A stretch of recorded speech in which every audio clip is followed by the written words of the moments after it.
Hello, I'm Juino D'Souza, and today we are going to speak on the roads and bridges in Goa.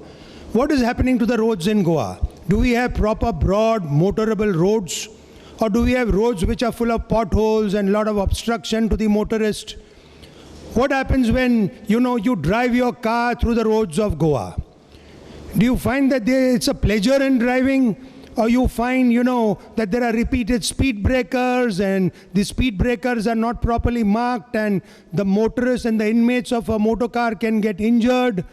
Do you find that there are cattle on the streets? Do you find that, there's a lot of dust pollution and hill slides, etc., etc.? And to discuss all this about especially the bridges, there is a new Zuari bridge which is being built. And what happens when you go along that road? Do you feel that there is traffic congestion? Do you feel there is dust pollution? When is this bridge going to complete? And what are the technicalities of this bridge? What is the uniqueness of this new, 4-lane Zuari bridge? And to discuss all this, we have a very eminent panel. We have here Mr. D.C. Gupta. He is the chief engineer of the PWD. And a very brilliant personality. He's been entrusted with the responsibilities of managing the roads and bridges in Goa. So he's chief engineer, roads and bridges. Then we have Mr. Atul Joshi.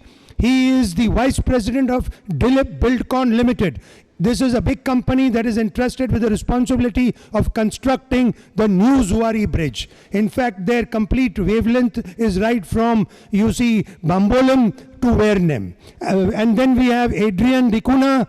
He is, a consultant. He was a professor in the Goa University teaching communications and advertising. He was also a professor in the GIM, Goa Institute of Management. He's worked for so many companies, and we brought him here because he is a frequent traveler from North Goa to South Goa and vice versa. And he will tell us what difficulty he's actually facing when he drives his vehicle. Now, my first question to you, Mr. Gupta, is what is happening in, Goa? People say PWD.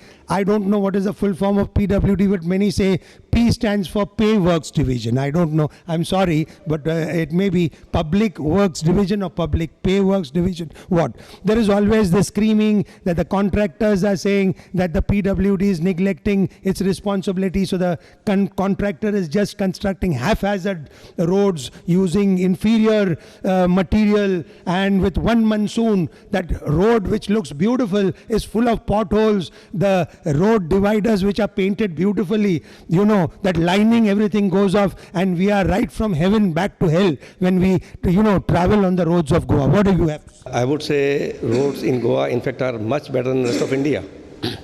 As regards the quality, it's controlled. We have division field staff who take care of the quality. For bigger works, we have rights which take care of the quality control. Potholes are not exactly for the quality purpose, not for the quality reasons. In most of the roads in Goa, the width of the road is very narrow. We do not have enough space there, and we do not have proper drainage. Because of shortage of space, drains are not, we can't construct drains in most of the areas. And when drainage is not there, when the monsoon water remains on the road surface, it destroys the bitumen or the road quality. That's the basic reason for the potholes. But they are attended within the defect liability period. Most of the contracts have a defect liability period, and they are attended by the contractor without any additional cost to the government.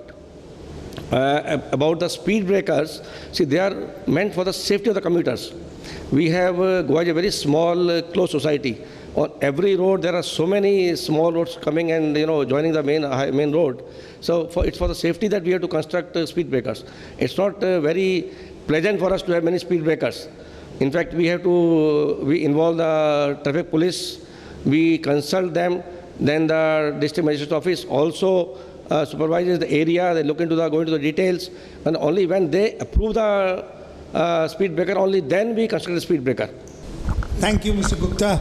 But what happens is, our complaint is, okay, you require speed breakers for the safety of the commuters, but then the speed breakers should have proper markings. There are no markings, we can't make out the improper lighting also, and then the car suddenly zooms over the speed breaker and it causes injury to the inmates. So do you think that it's high time that the PWD must also enforce being a government agency, that every speed breaker, be it in the village road or be it on the state highways or state roads, etc., even the highways, are painted properly, with illuminated paint, so that even in the night time and daytime, from a distance, a motorist can say, yes, there is a big speed breaker there, and let me curb my speed. Speed breakers, where they are constructed, they are always painted. It's never, the work always includes painting of the speed breaker, and they are reflective paints. So during night time, they do reflect light, and they are easily visible. It's only with passage of time that the paint goes away. And then it's a continuous process. When we observe or when it comes to light that so and so speed breaker, the paint has gone, we take up the work again. It's a continuous process. It's not that we neglect them. And whenever they are brought to our notice, we do take care of them. Good. We'll come to about this topic on road maintenance periodically. Now, Mr. Atul Joshi, you are the vice president of this company, Dilip Buildcon, Now, the commuters are complaining that this contractor is building the bridge. No doubt is going to be a good, unique bridge, which will, have benefit for the people of Goa. But then this contractor has, grabbed large tracts of the motorable road, and there is hardly any space left on the road for vehicles to move. He's converted the entire road area into his warehouse. He's stocking cement there. He's keeping equipment there. And as a result of which, you see, commuters are finding it very, very difficult and inconvenient to move along this road. What do you have to say to this? Actually, earlier when the two-lane roads were there was not enough space to construct. Now the contract is for, when I talk about the slip roads first, for the service roads, they are 4 lane. So, when the people say that they have covered the entire stretch of road, that is not possible. Because for the 7 meters road, so we made the diversion first, and then we took over the road for the construction. So even today, if you find, if my equipment is there on the road, it is for a purpose. It is not like that we are just using that road for a parking. So it is for the construction only, and deliberately we do not acquire any part of the road. Right. Another complaint is that, your earth-moving machinery like cranes, etc., your trucks which bring the cement and, construction material, they just move during the daytime, during the peak hours, and then there are, chronic traffic jams along that road. How can you obviate this? Earlier, there were traffic problems were there when the traffic density was very, very high during the tourist season. So we requested the police, they had given us a slot. The time slot was given for the movement of heavy equipments. We move the heavy equipments during that slot only. And it's a big contract. If you do not work in the day, it will take another 5 years to complete. So complete it in time also with the less problem to the commuters. There was a time slot was fixed by the police department. Okay, good. We'll come to that so you can explain, the technicalities and the uniqueness of this bridge. What is the cost to the public exchequer? Whether the Goa government is also bearing a part of this cost, or is it entirely funded by the central government? We can finish this now only. What do you have to say? The cost, it's a totally project by Ministry of Road Surface and Transport. The entire cost is borne by the ministry, the central government, and state government is supervising the entire work. But it's not bearing any cost of it. Oh, good. So that means the people are getting this as a largesse from the central government.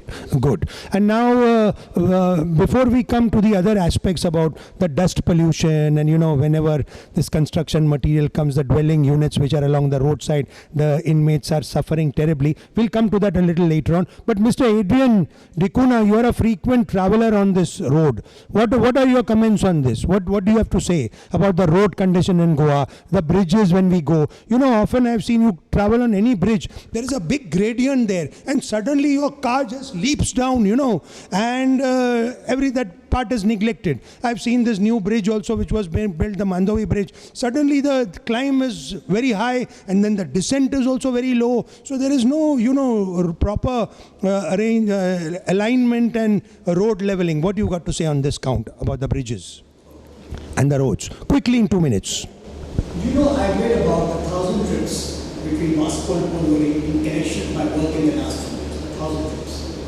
Now, those trips were so idyllic when I started 10 years ago. In the last 3 to 4 years, they're becoming nightmarish.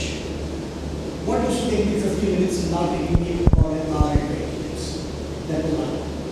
Number two is, what project manager should realize that that is the most prestigious road in the world. People come to that road and fall in love with it. Today, when they come to that road, I see the disgust in their faces. And on the way back, I see the tension in their faces because the traffic problem is so acute that some of them are scared of missing their flights and many of them will miss their flights.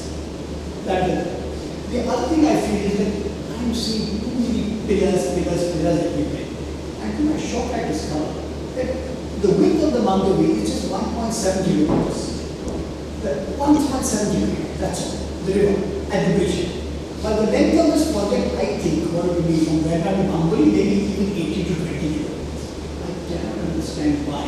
For a particular purpose it's being built. Why does it go from 10 times that length that it should?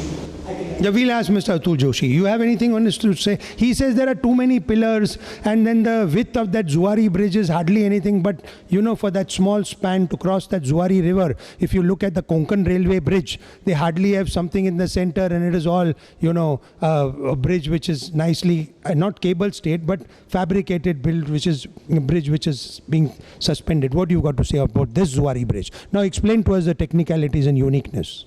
Yeah, actually, bridge, I mean, it is 4-lane at the bottom, which is the service road for the local commuters, that is, and for the national highway. Basically, this is a NH, national highway. So for the national highway commuters who want to cross from north to south or vice versa, a 6-lane bridge is given on the top, so that there is no interference with the local traffic. Because there are a lot of intersections are there, a lot of junctions are there. To avoid those interference with the local traffic, the elevated bridge has been given.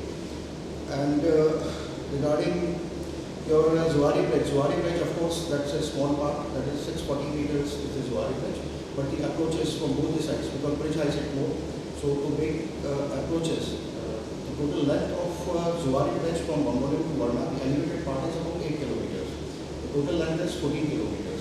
And as you asked about the uniqueness of the bridge, it's a cable stay bridge. Cable stay bridge in India are, as on date, are very few. Now the government has decided a lot of more bridges are coming up.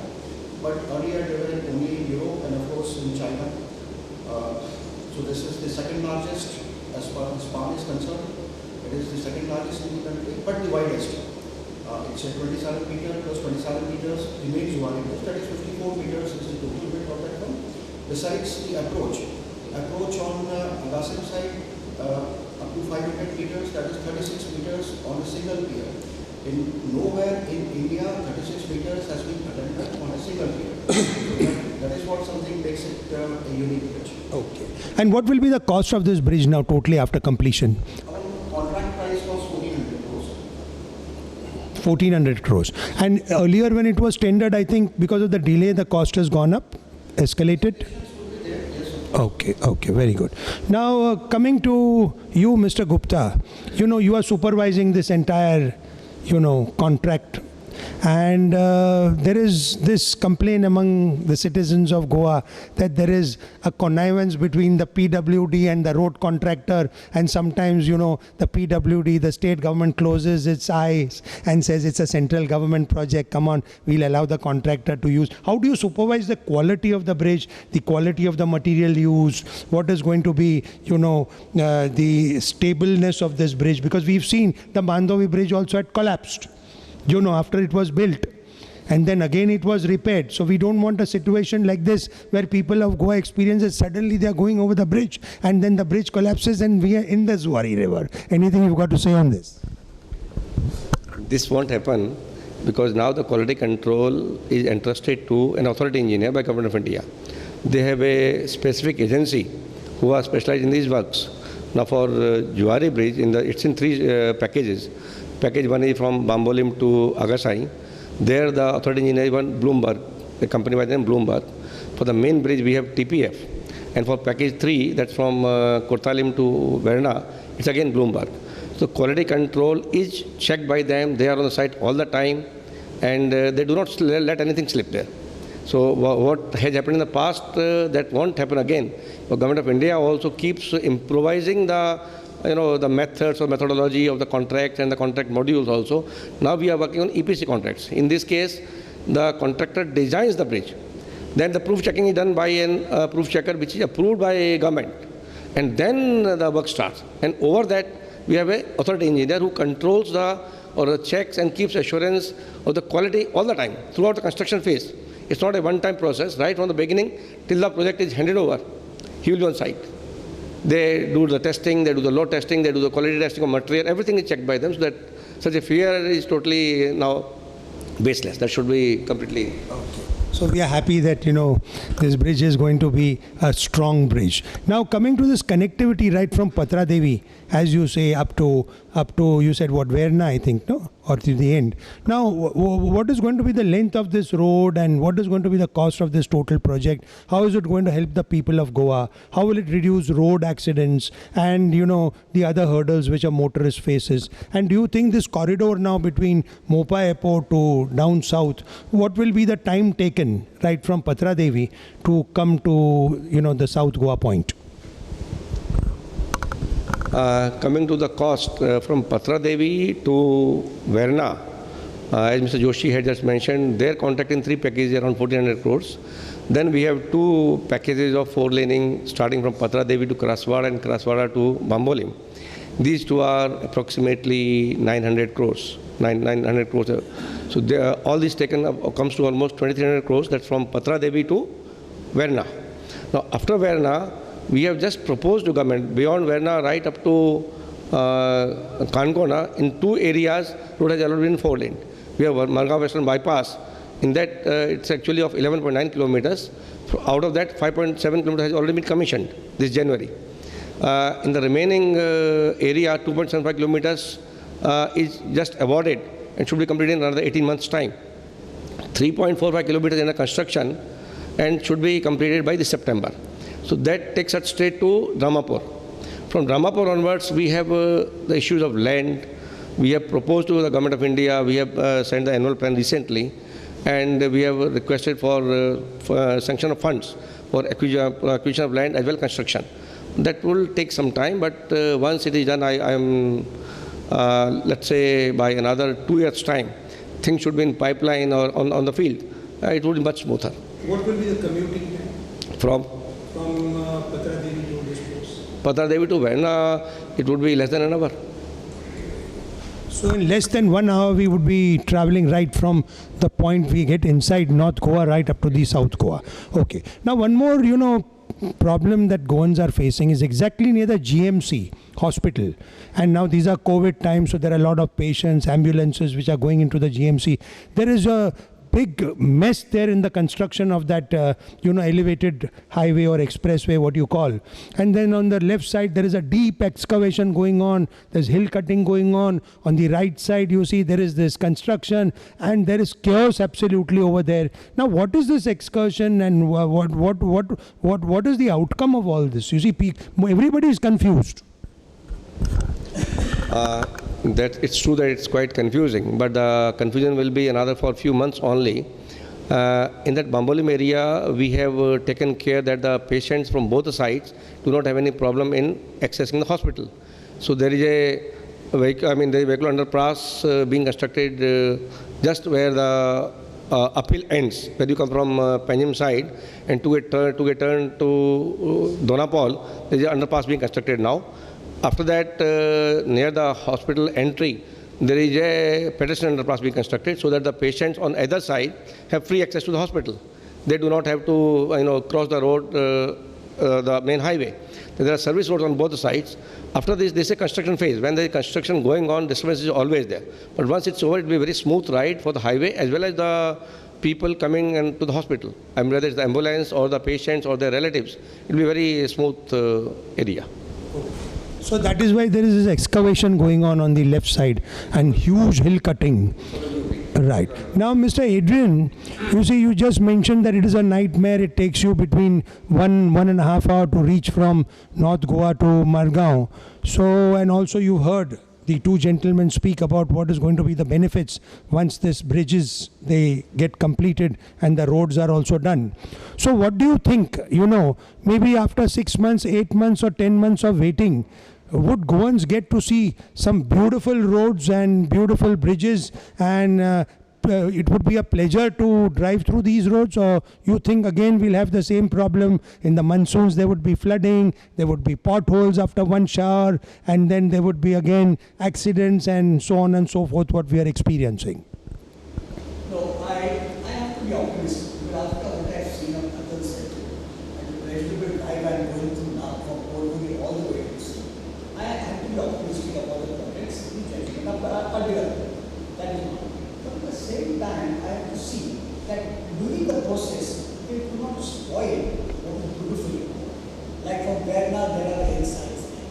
I believe there is a lot of hill cutting taking place there to give the mud foundation to the bridge in those places. Now, if they would have a pleasurable drive after taking a sweat from the Goan citizenry by cutting the hills or letting water inundate it, that I'm not for. My pleasure, but their pleasure. That's what I feel. Right, Mr. Atul Joshi, what have you got to comment on this? He says that it cannot be the pleasure of Goans at the cost of pain to the natural environment. You can't do hill cutting, you can't, destroy the environment. He says all this mud base, and you just heard. What are your comments on this? See, the contract which has been entrusted to us is construction of 6-lane elevated corridor and 4-lane of slip roads below. So earlier, as I said, these were only 2-lane roads. We talk about the hill cutting on the Varna side. One side is Yuvali and one side was the hill. You need to have space to construct the road. Unless you have the space, you cannot go in the west side. So there are people living in there, and the only option was to cut the hill. So the hill was cut because of that road. Because if you don't cut the hill, you cannot construct the road. There was no other option for that. Right. So that's what he says is, you are destroying natural beauty and environment of Goa, which are the hills and the valleys and at the cost of constructing a bridge. So, I mean, could it not be a bridge which is taken a little higher and then the road width could have gone up rather than, cutting the hill at the bottom? As I said, I mean, it's a contract. I mean, everything is specified at the time of bidding itself. So there are specific schedules is there. That from here to here you have to construct this, from this point to this point you have to do this. It is not up to me to decide. Right. So these are all decided by a committee or decided. Right. So I hope that after the hill is cut, you will make good by planting trees and bringing the beauty and greenery of Goa back up to its mark. Because right now it looks all as if everything is destroyed. It looks like a mining area. If a motorist drives through that road, Zuari Bridge, on either side you find hill cut and lot of mud, and it gives you an eyesore. So I think that can be rectified through your good offices. Yes, definitely. I mean, once the construction is done, everything will be, you will find everything perfect and as natural as it can be. Right. A point Mr. Joshi said that after the bridge is completed, we'll find everything, proper, natural, beautiful. But our experience is this Mandovi Bridge has been constructed now recently. And even if you see now, all the spaces are left as they are. Nobody has bothered to do up the greenery there. Below the bridge, if you see, it's the debris is still scattered. The contractor has just, abandoned the project. He says the bridge is ready. Now, rest of the things you manage out of your own funds, and then the government of Goa is also, starved with funds. So what you've got to say, will we see the light of the day? It will certainly. See, whatever the contractor does is generally as per the schedule. Whatever is entrusted to him in the contract, that he does. In case the debris clearance has to be done, he has to do it. Otherwise, he wouldn't get the completion certificate. He wouldn't be paid the final bill. So in case you see something that is left over another existing Mandovi Bridge or this, it may not have been part of the contract. Now, the new contract, takes care of all that.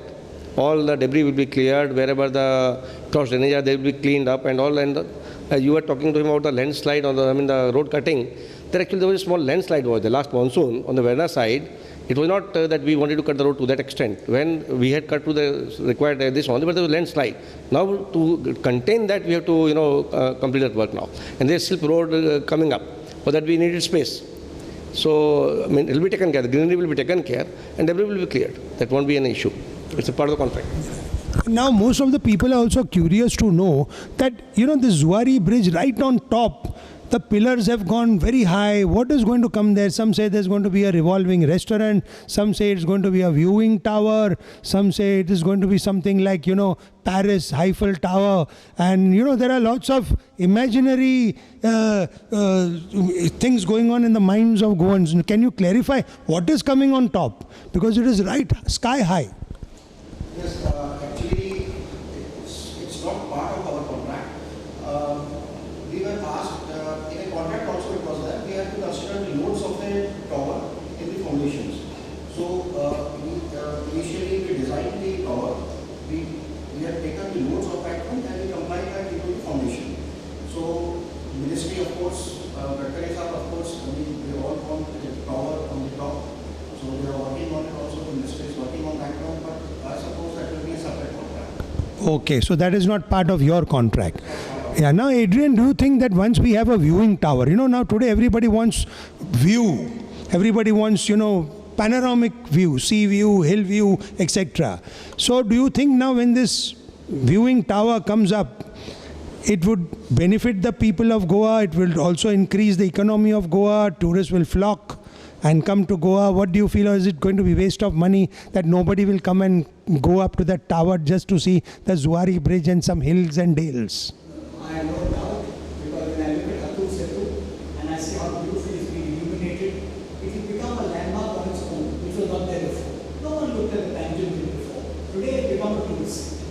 Okay. Now, if they really when building a Zuari Bridge, they can bring the same type of protection there, it will be a success.